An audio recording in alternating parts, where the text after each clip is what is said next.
रहमान रहीम। सऊदाबाद कराची से शेख अजहर कुरैशी भाई साहब ने पूछा है कि ये जो कुरान पाक की खरीदो फरोख्त करते हैं यानी शॉप होती है, तो ये जो कुरान पाक बेचते हैं और लेन देन करते हैं तो इसमें क्या वज़ू होना ज़रूरी है?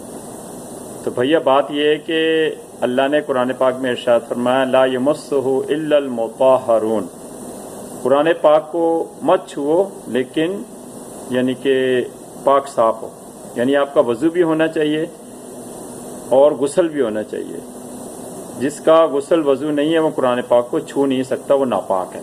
तो ठीक है, अब ये जो कुरान पाक की सेल करते हैं बेचते हैं तो अब इतना लंबा तो वज़ू नहीं रख सकते, ज़ाहिर है हर वक्त वो उनका काम यही है। तो फिर उसके लिए तरीका ये है कि कोई भी कुरान पाक दें तो कपड़े में यानी कि लपेट कर दे दें, और लेने वाले का अगर वज़ू नहीं है तो वो भी कपड़े में जो है ना लेकर यानी कि देख सकता है, और किसी चीज़ से कपड़े से सफ़े भी पलट सकते हैं, अंदर भी देख सकते हैं, उसको छू नहीं सकते।